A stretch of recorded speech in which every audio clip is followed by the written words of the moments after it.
નમસ્તે. દેશ અને દુનિયાના આજના તાજા અને અગત્યના સમાચારોમાં આપનું સ્વાગત છે. આજના તાજા અને અગત્યના સમાચારો વિશે વાત કરવાની છે તેમના પહેલાં આપને મિત્રો જણાવી દઈએ કે વિડીયોને અંત સુધી જોતા રહેજો, જેથી કરીને મિત્રો આજના દરેક સમાચારો કામના છે જે તમને મળી જાય.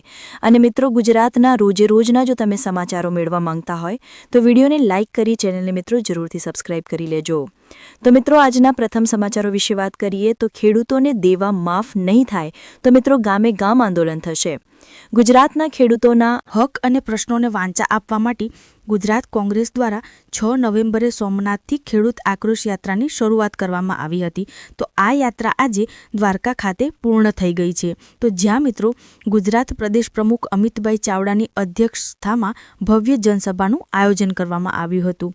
તો જનસમારોહને સંબોધતા મિત્રો ગુજરાત કોંગ્રેસ પ્રમુખ અમિતભાઈ ચાવડાએ જણાવ્યું હતું કે કમોસમી વરસાદના કારણે ખેડૂતોના સપના રોડાઈ ગયા છે, પરંતુ સરકાર અને મંત્રીઓએ માત્ર ફોટોગ્રાફી કરી છે અને 10,000 કરોડના પેકેજના નામે મિત્રો ખેડૂતોને પડીકો આપવામાં આવ્યો છે, અને જે મિત્રો સરકારની ખોટી નીતિ અને નિયતનું પ્રતીક છે. તો પીએમ નરેન્દ્ર મોદી દ્વારા મિત્રો 2014 પહેલા વચનો આપવામાં આવ્યા હતા કે એકવાર સરકાર લાવો, ખેડૂતને આવક બમણી કરી દઈશું, પરંતુ 3 વાર વડાપ્રધાન બન્યા છતાં ખેડૂતની આવક બમણી ન થાય, પરંતુ તેમના દેવા જરૂર બમણા થઈ ગયા છે. તો વધુમાં મિત્રો ગુજરાતના 50 લાખથી વધુ ખેડૂતોએ 1.5 લાખ કરોડ રૂપિયાની પણ લોન લીધી છે. તો જે મુજબ દરેક ખેડૂતોના માથે 56,000 રૂપિયાનું દેવું છે. ત્યારે મિત્રો 56 ઇંચની છાતીનો દાવો કરતા વડાપ્રધાને ખેડૂતોએ સવાલ પૂછે છે કે ઉદ્યોગપતિઓના લાખો કરોડો રૂપિયા માફ કર્યા છે, પરંતુ મુશ્કેલીમાં મુકાયેલા ખેડૂતોના દેવા માફ ક્યારે થશે? તો અંતમાં મિત્રો અમિતભાઈ ચાવડાએ સરકારને ચેતવણી આપતા જણાવ્યું હતું કે જો આગામી બજેટ સત્ર સુધી સરકારે ખેડૂતોને દેવા માફીની અંગે કોઈપણ નિર્ણય લીધો નહીં તો રાજ્યના 18,000 ગામડાઓ સુધી કોંગ્રેસનો કાર્યકર્તા જશે અને તમામ લોકોને જાગૃત કરશે. તેમજ મિત્રો ખેડૂતોના હક અને ન્યાય માટે વિધાનસભા પહોંચશે. ત્યાર પછીના સમાચારો વિશે વાત કરીએ તો મિત્રો આ રીતે ખેડૂતોને સહાય કેમ મળશે? જૂનાગઢની અંદર 2 દિવસથી ખેડૂતો લાઇનમાં ઊભા. મિત્રો ગુજરાત સરકારે કમોસમી વરસાદી થયેલા પાકનું નુકસાન માટે સહાય પેકેજની જાહેરાત તો કરી દીધી છે, પરંતુ અન્નદાતા માટે આ સહાય સુધી મિત્રો પહોંચવાનો રસ્તો મુશ્કેલીભર્યો સાબિત થઈ રહ્યો છે. જૂનાગઢ જિલ્લાના મિત્રો મેદરડા તાલુકાના ખડપીપળી ગામના ખેડૂતો છેલ્લા 2 દિવસથી ગ્રામ પંચાયત કચેરી બહાર લાઇનમાં ઊભા રહેવા છતાં સરકારી ઓનલાઈન સિસ્ટમ વારંવાર મિત્રો બંધ થવાને કારણે ફોર્મ ભરી શકતા નથી.